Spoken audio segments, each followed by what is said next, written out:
Hello दोस्तों, कैसे हो आप सब लोग। एसएससी जेई के लिए मोस्ट इंपॉर्टेंट क्वेश्चंस को हम कर रहे थे। हमने ट्रांसपोर्टेशन इंजीनियरिंग को स्टार्ट किया था। आज हम जो डिज़ाइन वाला पार्ट है ट्रांसपोर्टेशन में और जो प्रीवियस ईयर क्वेश्चन में हमसे क्वेश्चन पूछे हुए हैं, जो इंपॉर्टेंट क्वेश्चन है, आज हम उनको कवर करेंगे। क्वेश्चन स्टार्ट करने से पहले जो स्टूडेंट पहली बार वीडियो को देख रहे हैं उनको मैं अपना इंट्रोडक्शन दे देता हूँ। एसएससी जेई 2023 में मेरी 8th रैंक थी। ये मेरा रोल नंबर आप देख सकते हो। उसके अलावा एसएससी जेई 2022 जो कि सब्जेक्टिव पेपर था वो मैंने क्लियर किया हुआ है और ये सब एग्ज़ाम पे मैंने क्लियर किए हुए हैं। ये शो करने का पर्पज़ ये कि जो आपको कंटेंट प्रोवाइड किया जा रहा है वो इस एग्ज़ाम के लिए सफिशिएंट है। तो ठीक है दोस्तों, अब हम अपना सॉल्यूशन शुरू करते हैं। सॉल्यूशन शुरू करने से पहले मैं आपको बता दूं, जो बिल्कुल बेसिक क्वेश्चन और बिल्कुल आसान वाले क्वेश्चन है उसको हम इसके अंदर नहीं करेंगे। जो आप आपने बेसिक पढ़ा होगा, थ्योरी आपके नोट्स वगैरह होंगे वहीं से कवर होगा। जो थोड़े इंपॉर्टेंट क्वेश्चन है और जो थोड़े कन्फ्यूजिंग है या डिफ़िकल्ट टाइप कह सकते हो, उनको हम इसके अंदर करेंगे। तो दोस्तों शुरू करते हैं। ये सेकंड क्वेश्चन है। ये हमने लास्ट लेक्चर में लास्ट क्वेश्चन यही किया था कि भाई जो रिजिड पेमेंट का जब हम डिज़ाइन करते हैं तो कौन से आइटम को हम क्रिटिकली कंसिडर नहीं करते।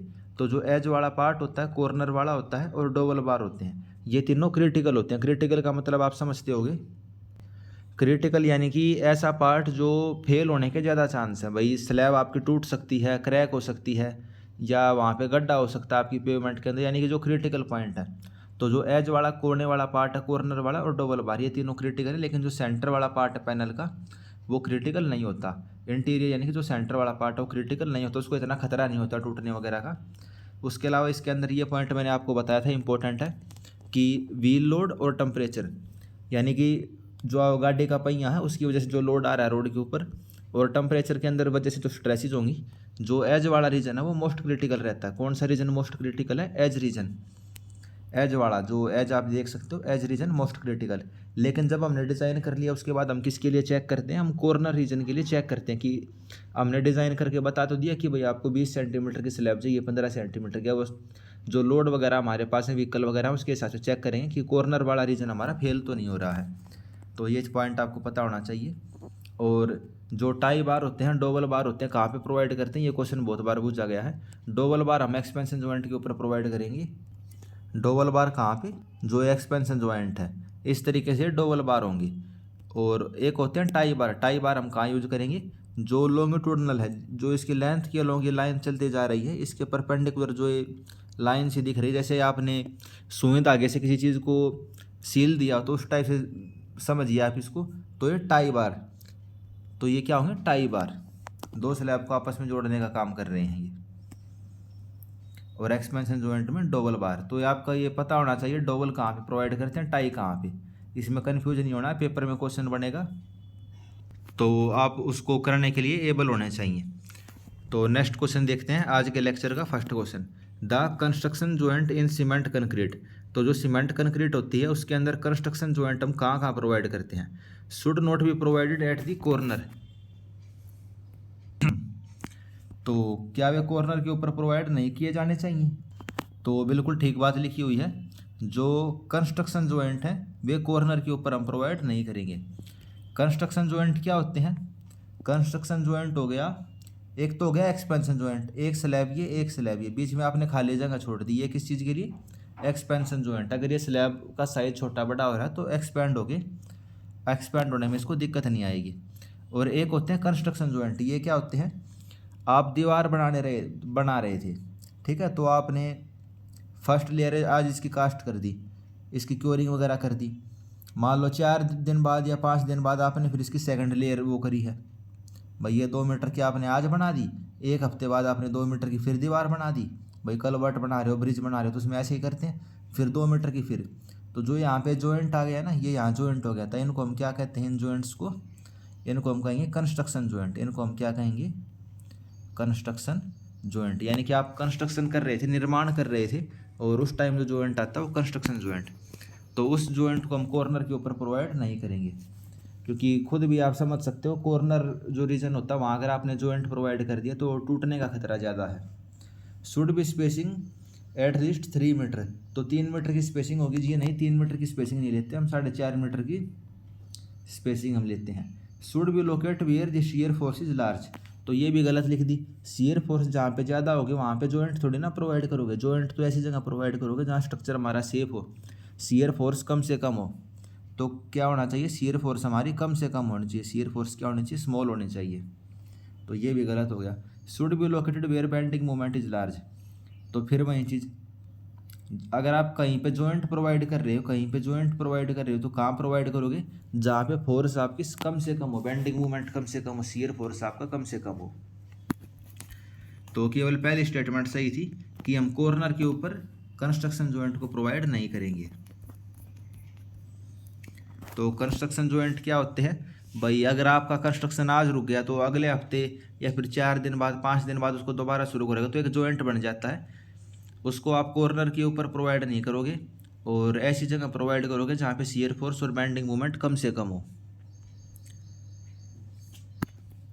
और अगर हाई शियर रेजिस्टेंस चाहिए तो हम शियर की को प्रोवाइड कर सकते हैं। शियर की क्या होती है, शियर की होती है जैसे आप ये कोई कलवर्ट वगैरह बना रहे हो तो ज़मीन के अंदर जैसे आप ऐसे कुछ प्रोवाइड कर दोगे इस टाइप से, तो जो नीचे ये दिख रही है क्या होगी, शियर की होगी। जब इसके ऊपर इधर उधर कुछ लोड लगेगा तो ये मिट्टी की वजह से यहाँ आपने मिट्टी में इसको कंस्ट्रक्ट कर दिया तो इसकी शियर स्ट्रेंथ बढ़ जाएगी, तो इसी को आप शियर की बोलते हो। कॉन्ट्रैक्शन जॉइंट क्या होते हैं, जो स्लैब आपकी श्रिंक होती है नेचुरल श्रिंकेज की वजह से, तो उसकी मूवमेंट वगैरह हो सके उसके लिए हम क्या प्रोवाइड कर देते हैं, कॉन्ट्रैक्शन जॉइंट। कॉन्ट्रैक्ट होना यानी कि छोटा हो जाना। तो अगर स्लैब श्रिंक होएगी, छोटी होएगी, तो उसको प्रोविज़न के लिए हम कॉन्ट्रैक्शन जॉइंट प्रोवाइड करेंगे। और जो स्पेसिंग होती है, मैक्सिमम स्पेसिंग वो 4.5 मीटर रहती है कॉन्ट्रैक्शन जॉइंट में। एक्सपेंशन जॉइंट, इनकी मैक्सिमम स्पेसिंग होती है 140 मीटर। तो पेपर में ये क्वेश्चन आते हैं। और movement of slab due to temperature and subgrade moisture, अगर स्लैब का साइज छोटा बड़ा होगा तो एक्सपेंशन करवाने के लिए एक्सपेंशन जॉइंट। तो ये पॉइंट आपको पता होने चाहिए। फिर ये वही डायग्राम आ गया, टाई बार कहाँ प्रोवाइड कर रहे हैं, टाई बार इस टाइप से, ये आपके टाई बार। और डोबल बार कहाँ, जो एक्सपेंशन जॉइंट है उसके अंदर ही आपके डोबल बार। तो इनकी पोजीशन आपको पता होनी चाहिए। एक चीज़ और देखो कि आपका ये रोड है, ये रोड है, ठीक है। तो लॉन्गिट्यूडनल डायरेक्शन क्या होगी इसकी, लॉन्गिट्यूडनल डायरेक्शन ये होगी इसकी। और आप डबल बार का कैसे प्रोवाइड करें, डबल बार आपके ये है, तो किस डायरेक्शन में है ये, डबल बार आपके लॉन्गिट्यूडनल डायरेक्शन में है। और जो टाई बार है वो कैसे हैं, ऐसे, यानी रोड की लेंथ के परपेंडिकुलर आपका टाई बार है, तो यानी कि लेटरल डायरेक्शन में। तो ये भी पेपर में आपसे क्वेश्चन पूछ सकता है। Next question, calculate the equivalent radius of the resisting section of A 20 centimetre slab if the ratio of the radius of wheel load distribution to the thickness of the slab is 2। तो अब ये design का question है, ऐसे question paper में आते हैं, आप देख सकते हो। मैं प्रीवियस ईयर ही करवा रहा हूँ आपको, थोड़े डिफिकल्ट क्वेश्चन, इसको समझने की कोशिश करना। आपको equivalent radius of the resisting section निकालना है। तो इस चीज़ का क्या मतलब हुआ, इस चीज़ का मतलब ये हुआ, ये आपकी स्लैब है, ये आपकी गाड़ी का पहिया है। अब एग्जाम्पल ले रहे हैं, एक पहिया ही लो आप, यह आपकी गाड़ी का पहिया है, ठीक है। तो एक चीज़ बताओ, ये स्लैब आपकी 20 मीटर की है, ये स्लैब आपकी 20 मीटर की है और ये आपकी 5 मीटर की है। आपने इस पॉइंट पे लोड लगाया, आपकी गाड़ी का पहिया यहाँ पे रखा हुआ है, तो ये पूरी की पूरी स्लैब इसके ऊपर वो थोड़ी ना लगाएगी कि भाई मान लो 10 टन का लोड है आपकी गाड़ी के अंदर, आपकी गाड़ी के अंदर 10 टन का लोड है, तो इस 10 टन के लोड को पूरी की पूरी स्लैब थोड़ी ना रजिस्ट करेगी। ये पहिया यहाँ रखा हुआ, तो इसके आसपास का कुछ एरिया होगा, वहीं उसको वो कर लेगा भाई, हैंडल कर लेगा। ये थोड़ी ना कि यहाँ पे स्लैब का जो पार्टिकल है वो भी ये कहेगा कि भाई इस 10 टन के लोड को तो मैं उठाऊँगा, ऐसे नहीं होता। तो आपकी गाड़ी का पहिया यहाँ पे, तो इसके आसपास का जो है कुछ एरिया है, जो स्लैब का एरिया है, तो वो उस लोड को वो कर लेगा, रजिस्ट कर देगा, यानी कि उस लोड को वो हैंडल कर लेगा। तो आपसे क्वेश्चन में वहीं पूछा है कि जो रजिस्टिंग सेक्शन है आपको उसका रेडियस बताना है। तो इस क्वेश्चन को करने के लिए ये वेस्टर्न गार्ड ने हमको रिलेशनशिप दी थी कि भाई जो रेडियस ऑफ रजिस्टिंग सेक्शन है वो सेंटीमीटर में हम कैसे निकाल लेंगे, 1.6 a square plus h square का स्क्वायर रूट माइनस 0.675 h। जो रेडियस ऑफ रजिस्टिंग सेक्शन है उसका फॉर्मूला क्या होगा, √1.6a² + h² - 0.675h। और इसके अंदर ए की वैल्यू क्या होगी, 1.724h से कम होगी, तब हम इसको ये लेंगे, अदरवाइज हम क्या लेंगे, ए के इक्वल। ए क्या है, radius of the wheel load distribution. अब व्हील लोड डिस्ट्रीब्यूशन का क्या मतलब हुआ, आपने वो कॉन्टैक्ट प्रेशर वाला क्वेश्चन पढ़े होंगे ना, जैसे आपका पहिया होता है, जब रोड के ऊपर रखा होगा तो कैसा, जब कॉन्टैक्ट वो क्या रहता है हमारा, रेक्टेंगुलर कुछ बनेगा।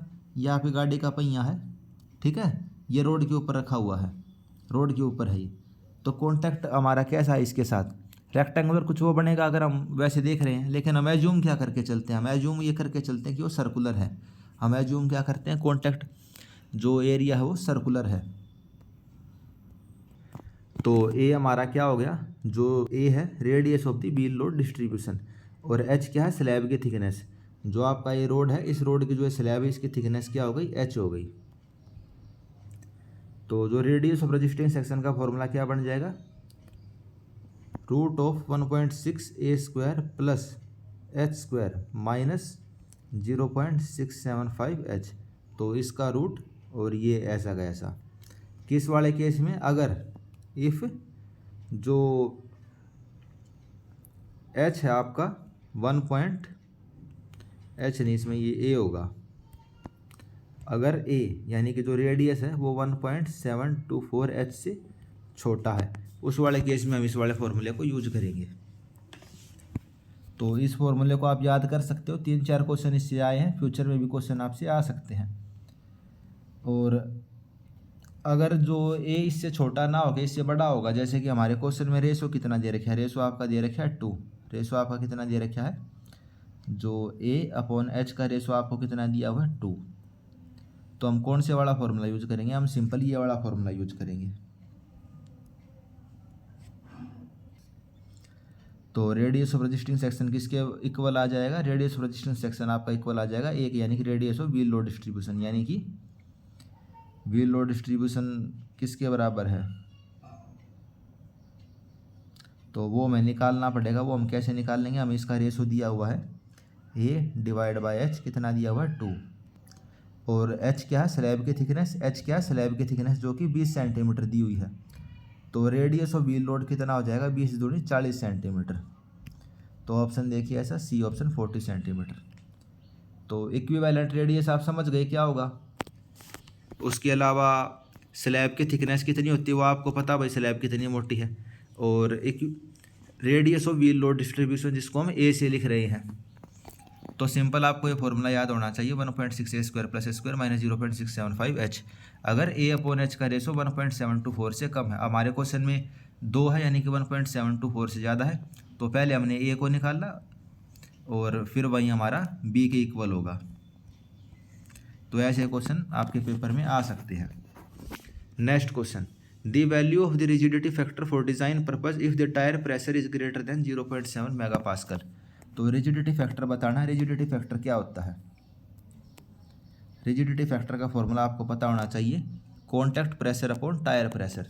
इसके अंदर आपको याद रखना, जो टायर का प्रेशर है वो नीचे आएगा, टायर का प्रेशर क्या आएगा, नीचे आएगा। और जैसे आपके क्वेश्चन में दिया हुआ है, टायर प्रेशर ज़्यादा है, टायर प्रेशर क्या है, ज़्यादा है। तो टायर प्रेशर ज़्यादा होगा तो इसकी वैल्यू क्या हो जाएगी, <<1। जो नीचे वाली चीज़ है, जो टायर प्रेशर है, अगर ये ज़्यादा होगा तो इसकी वैल्यू क्या आ जाएगी, 1 से कम आ जाएगी। अगर टायर प्रेशर कम होगा तो रिजिडिटी फैक्टर क्या होगा आपका, 1 से ज़्यादा आ जाएगा। उसके अलावा ये आप देख सकते हो, ये आपका टायर है, गाड़ी का टायर, और ये रोड के सरफेस के ऊपर है। और जो कॉन्टैक्ट एरिया होता है, कॉन्टैक्ट एरिया यानी कि यहाँ पे जो टच किया हुआ है इसने एरिया, इस एरिया को हम क्या एज्यूम करते हैं, सर्कुलर एज्यूम करते हैं। हम इसको रेक्टेंगुलर एज्यूम नहीं करते, इसको हम रेक्टेंगुलर एज्यूम ना करके सर्कुलर करेंगे। तो ये चीज़ भी आपको पता होनी चाहिए। बाकी तो जो इसने ये चीज़ें बताई हुई हैं, ये तो सिंपल बेसिक वाली चीज़ें हैं कि भाई टायर के अंदर प्रेशर ज़्यादा होगा तो जो टायर का मटेरियल है वो खिंच जाएगा, यानी कि उसके अंदर टेंशन आएगा। टायर के अंदर प्रेशर कम होगा तो टायर के अंदर कंप्रेशन आ जाएगा। तो ये तो आप सिंपल जो एज्यूम मन मन में सोचोगे तो भी कर दोगे इसको। Next question, calculate the radius of the relative stiffness. तो रेडियस ऑफ रिलेटिव स्टिफनेस आपको बताना कंक्रीट पेवमेंट के लिए, अगर ratio of their thickness is 1.5, तो जो रेडियस ऑफ रिलेटिव स्टिफनेस होता है उसका फॉर्मूला आपको पता होना चाहिए, EH³/12 के ब्रैकेट में 1 - μ² होल की पावर 1/4। तो ये फॉर्मूला आपको याद होना चाहिए, EH³/12 के 1 - μ² होल की पावर 1/4।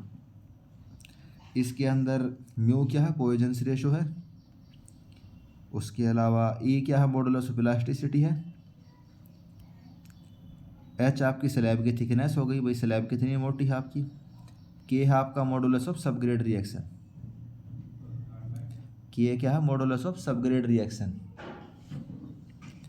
उसके अलावा E हो गया H K म्यू। तो आप रेडियस और रिलेटिव स्टिफनेस इजीली निकाल सकते हो। और हमसे क्वेश्चन में क्या पूछा है कि दो स्लैब है तो उनका L1/L2 का आपको रेशो बताना है। अगर H1/H2 का रेशो 1.5 है तो इस वाले फॉर्मूले में आप पुट करोगे, यानी कि 1.5 का क्यूब डिवाइड बाय 1/4। तो बिना कैलकुलेटर के तो ये ना नहीं हो पाता। जैसे आपसे L1/L2 का रेशो पूछा था, यानी कि दो अलग अलग स्लैब है, उनकी रिलेटिव स्टिफनेस का रेशो आपको H1/H2 का रेशो दिया हुआ है 1.5, तो आप इसमें पुट करोगे 1.5 की पावर 3/4 = 1.355। परी में अगर आपसे ये क्वेश्चन देगा तो इस टाइप की वैल्यू देगा, जिसकी जैसे कि 8 हो गया, वो 8 कह रहा हूँ मैं, 16 हो गया, तो 16 की पावर 1/4 आप कर लोगे, कितना आ जाएगा 2, फिर 2 की पावर 3 8।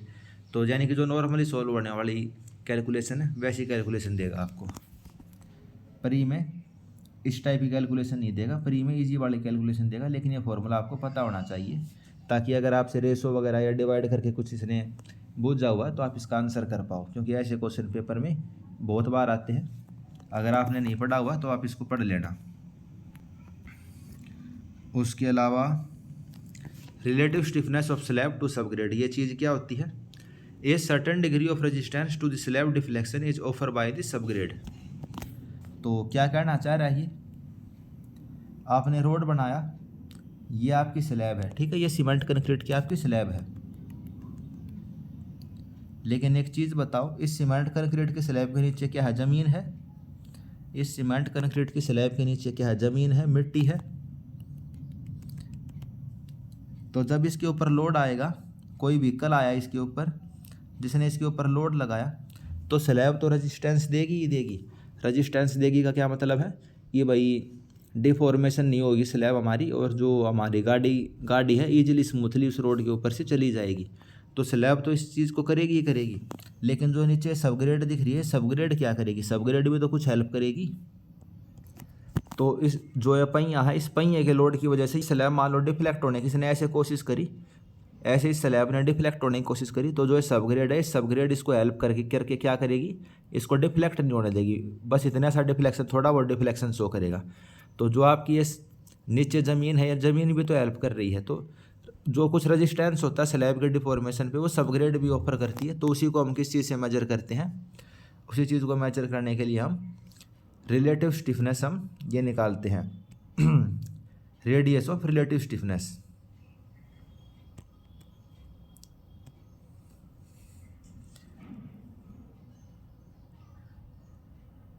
तो pressure deformation characteristic of rigid pavement is a function of relative stiffness of the slab to that of the subgrade. Westergaard ने इसी चीज़ को रेडियस ऑफ रिलेटिव स्टिफनेस के टर्म में डिफाइन किया है, रेडियस ऑफ रिलेटिव स्टिफनेस के term में इसी चीज़ को इसने डिफाइन किया है। ये फॉर्मूला आपको पता होना चाहिए, इंपॉर्टेंट फॉर्मूला है। Next question, when the nature of warping stresses are generated in a reinforced cement concrete pavement during a summer mid day. तो समर मिड डे का क्या मतलब है, गर्मी का मौसम है, तो दोपहर के टाइम कैसी स्ट्रेसेस डेवलप होंगी। वार्पिंग स्ट्रेस की बात कर रहा है। वार्पेज का क्या मतलब है, भाई आपकी ये स्लैब है, टेम्परेचर बढ़ने की वजह से ये ऐसे हो सकती है, ऐसे हो सकती है, यानी कि अपनी शेप चेंज कर लेगी, वार्पेज शो करेगी। तो गर्मी के मौसम में कौन सी स्ट्रेस डेवलप होंगी भी आपसे पूछी हुई है, तो आप कैसे करोगे। इमेजिनेशन पावर आपकी बढ़िया है, तो बिना पढ़े भी आप इस क्वेश्चन को कर दोगे, लेकिन इसको हम देख लेते हैं। आपकी स्लैब है ये, ठीक है। अब गर्मियों का मौसम है, तो गर्मी के मौसम में इस वाले चीज़ का टेम्परेचर ज़्यादा होगा, इसका टेम्परेचर कम होगा। गर्मी के मौसम में इधर का टेम्परेचर मान लो 40 है, गर्मी के मौसम में इधर का टेम्परेचर 20 है, क्योंकि सूरज की रोशनी तो इधर से ही आएगी, सनलाइट की वजह से इधर का टेम्परेचर 40 हो गया। तो जिस चीज़ का टेम्परेचर ज़्यादा होता है वो चीज़ किस चीज़ की कोशिश करेगी, एक्सपेंशन की। जिस चीज़ का टेम्परेचर ज़्यादा होता है वो फैलने की कोशिश करेगी, एक्सपेंशन की। तो जो ऊपर वाली लेयर है वो एक्सपैंड हो जाएगी, यानी उसकी लेंथ बढ़ जाएगी, लेकिन जो नीचे वाली लेयर है उसकी लेंथ कम रहेगी, उसकी लेंथ हमारी कम रहेगी। तो ये कुछ ऐसी हो जाएगी, आप ये देख सकते हो, इसकी लेंथ, ये वाली लेंथ ज़्यादा है इन कंपैरिजन टू जो ये नीचे वाली लेंथ है। तो गर्मी के मौसम में क्या होगा, इस टाइप से कुछ शेप बन जाएगी। अगर आपसे शेप पूछे, शेप यानी कि इसके क्या आकार होगा, तो कन्वेक्स अपवर्ड। कैसी शेप है, कन्वेक्स अपवर्ड, यानी कि अगर ऊपर से देख रहे हैं तो हमें क्या दिखाई दे रही है, कन्वेक्स शेप। अगर नीचे से दिखाई दे रहे हैं तो हम कैसी शेप देगी, कनकेव शेप। तो पेपर में अगर ये क्वेश्चन आ जाए, फटाफट माइंड में इमेजिन करना और आप इसको इजीली सोल्व कर दोगे। और ये कंप्रेशन टेंशन का तो आपको पता ही है, जैसे ये वाली स्लैब थी, ये इसकी लेंथ बढ़ने की कोशिश करेगी, लेकिन इसकी लेंथ बढ़ नहीं पा रही। क्यों नहीं बढ़ पा रही, इसके ऊपर ऐसे कुछ फोर्स लग रहा होगा, यानी कि ऊपर आएगा कंप्रेशन।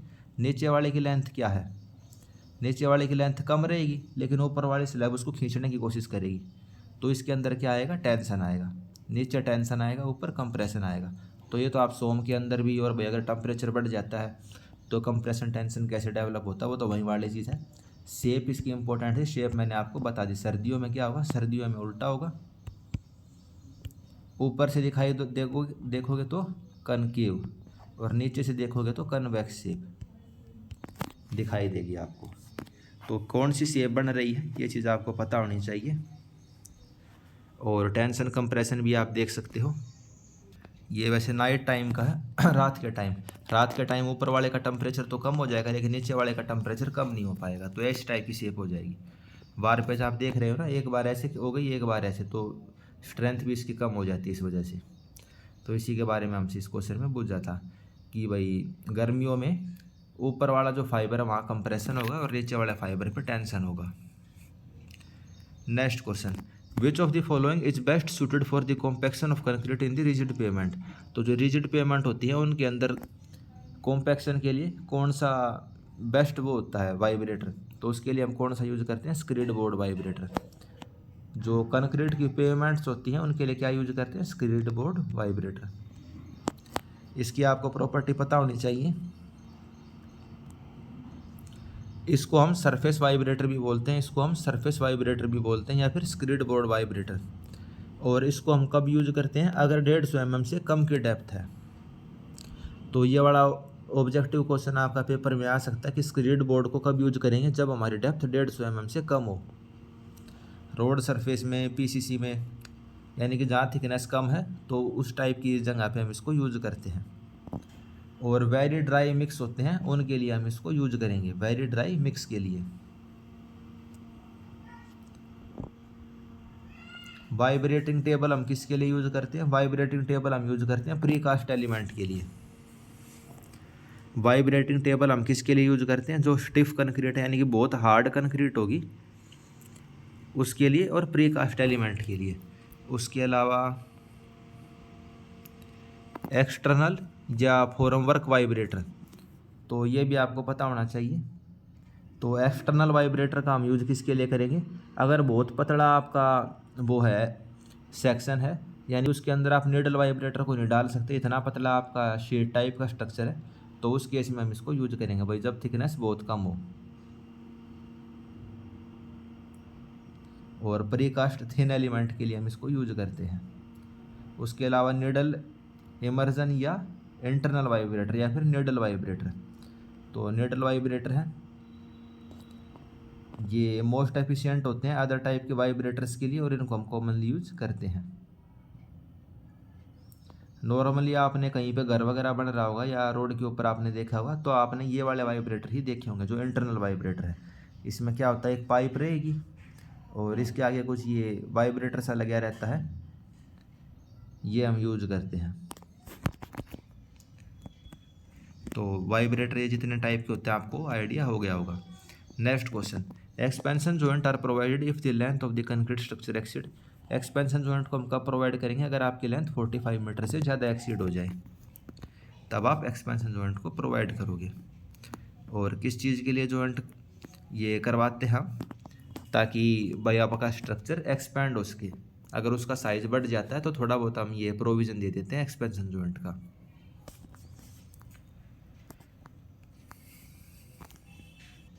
उसके अलावा अगर हम कोडल प्रोविजंस का बात करें तो हम इनको कहाँ पे प्रोवाइड कर सकते हैं? जहाँ पे change in plane dimension change place. तो यहाँ पे क्रॉस सेक्शन ऐसा था, अचानक से क्रॉस सेक्शन ऐसा हो गया, तो यहाँ पे क्रॉस सेक्शन चेंज हो रहा है, तो ऐसी जगह पे आप ये प्रोवाइड कर सकते हो। तो आप नेसेसरी मूवमेंट ऑकर हो सके इस तरीके से हम इनको प्रोवाइड करेंगे और रेजिस्टेंस आपका मिनिमम हो। और जो स्ट्रक्चर होता है जॉइंट के साइड वाला, वो सेपरेट कॉलम के ऊपर वो होना चाहिए, सपोर्ट होना चाहिए। लेकिन ज़रूरी नहीं है कि फाउंडेशन भी बिल्कुल अलग हो। तो वो तो आप खुद भी समझ सकते हो क्यों कह रहा है। जैसे कि या आपका कंक्रीट का स्ट्रक्चर था ऐसा कुछ, मान लो यहाँ ये सेक्शन चेंज हो गया, तो आप एक्सपेंशन जॉइंट आप यहाँ पे प्रोवाइड करोगे, तो ये ऐसे अलग अलग इनके ऊपर ये सपोर्ट होने चाहिए। ऐसा नहीं है कि भाई ये बस इतना सा ही सपोर्ट हो तो यहाँ आपने जॉइंट प्रोवाइड कर तो गिर ही जाएगा। Next question, according to Indian Road Congress the flakiness index of course aggregate use in the bituminous concrete road surfaces. तो जो फ्लैकीनेस इंडेक्स होता है कोर्स एग्रीगेट का बिटुमिनस कंक्रीट में यूज करते हैं वो कितना होता है? वो 25%। वो कितना होगा? 25%। तो ये वैल्यू आप याद रख लेना। एज पर IRC 1988 जो फ्लैकीनेस इंडेक्स है स्ट्रिपिंग वैल्यू वो कितनी होती है? 25%। उसके अलावा जो वाटर एब्जॉर्प्शन होता है वो भी आपको पता कर लेना, याद रखना कि 1% से कम होना चाहिए वाटर एब्जॉर्प्शन। और जो साउंडनेस होती है, अगर आप सोडियम सल्फेट का यूज़ कर रहे हो तो 12% से कम होना चाहिए लॉस इन वेट। और मैग्नीशियम सल्फेट को यूज़ कर रहे हो तो जो लॉस इन वेट है वो 18% से कम होना चाहिए। कब? 5 साइकिल के बाद। आप एग्रीगेट को इसके अंदर मैग्नीशियम सल्फेट के अंदर डुबो के रखोगे 24 घंटे के लिए, फिर उसको बाहर निकालोगे, साफ़ करोगे और सुखाओगे उसको, फिर ऐसे आप 5 साइकिल रिपीट करोगे। उसके बाद जो लॉस इन वेट है वो 12% से कम होना चाहिए सोडियम के केस में और 18% से कम होना चाहिए मैग्नीशियम के केस में। तो ये याद रखना आप। Next question, identify the method of road construction which has the following property. तो रोड कंस्ट्रक्शन का ऐसा कौन सा मेथड होता है जिसकी ये प्रॉपर्टी होती है? Large number of transverse joint. Transverse का क्या मतलब है? जैसे आपका ये रोड जा रहा है तो ये वाले जॉइंट रोड के परपेंडिकुलर डायरेक्शन में। ट्रांसवर्स का मतलब मैं कई बार बता चुका हूँ, परपेंडिकुलर। तो कई सारे ट्रांसवर्स जॉइंट होंगे उसके अंदर। During rain the water get collected between the finish bay.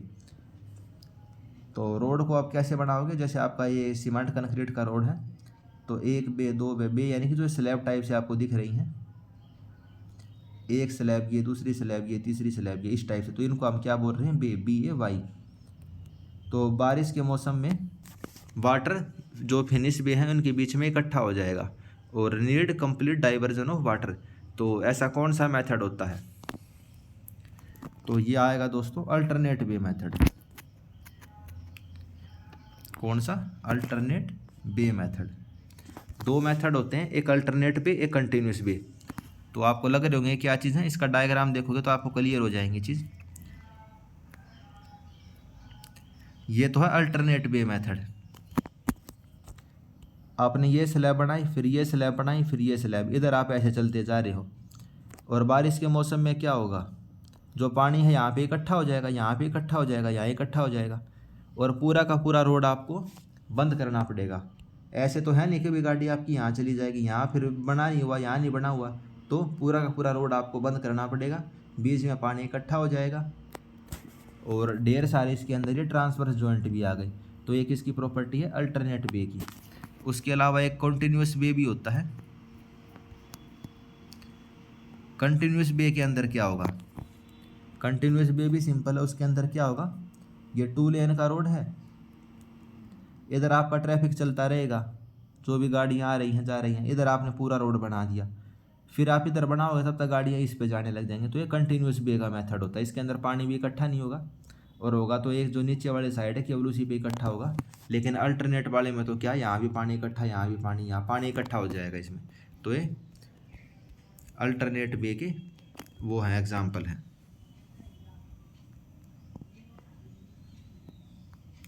तो इसके ऊपर भी आपसे क्वेश्चन पूछ सकता है। Next question, the method of proportioning most useful for the concrete rigid pavement. तो कंक्रीट रिजिड पेवमेंट के लिए जो प्रोपोर्शनिंग का मेथड होता है उसको हम क्या कहेंगे, उसको हम कहेंगे दोस्तों IRC 44। Method of proportioning use for the concrete rigid pavement. Concrete rigid pavement का प्रोपोर्शनिंग के लिए हम कौन सा मेथड यूज करते हैं, IRC 44। Guideline for cement concrete mix design for the pavement. और ये प्रोपोर्शनिंग क्या होती है, प्रोपोर्शनिंग होती है भाई, आपने प्रोपोर्शन बता दिया उसका। प्रोपोर्शन मतलब भाई जैसे 1:2:4, भाई सीमेंट इतनी रहेगी, एग्रीगेट इतना रहेगा, वाटर इतना रहेगा, फाइन एग्रीगेट इतने रहेंगे। तो आपने प्रोपोर्शन यानी कि उनका रेशो बता दिया क्या रहेगा। तो कौन बताता है रिजिड पेवमेंट के लिए, IRC 44। नेक्स्ट क्वेश्चन, ये रेलवे का क्वेश्चन है। तो ठीक है दोस्तों, आज इस लेक्चर में इतना ही करते हैं। अब नेक्स्ट लेक्चर में हमारा क्या बच गया है, जो रेलवे का पार्ट बच गया, और जो वो है क्या बोलते हैं उसको, एयरपोर्ट वाला। तो रेलवे एंड एयरपोर्ट, इन दोनों को हम नेक्स्ट लेक्चर में कंप्लीट कर लेंगे। तब तक दोस्तों आप ऐसे ही पढ़ते रहिए, रिवीजन करते रहिए, पेपर आपका बिल्कुल आने वाला है। आप जो टेस्ट, आप मॉक टेस्ट कर रहे हैं जैसे 3 बजे, आप हमारे साथ भी मॉक टेस्ट दे सकते हो, और अपना खुद भी आप करो। लेकिन सबसे ज़्यादा फोकस अब आपका रिवीजन के ऊपर होना चाहिए। और रीजनिंग आपने अच्छी नहीं की तो रीजनिंग अच्छी कर लेना, 40 नंबर आपके कम से कम आने चाहिए सिलेक्शन के लिए रीजनिंग में। तो ठीक है दोस्तों, इस लेक्चर में इतना ही। Thank you.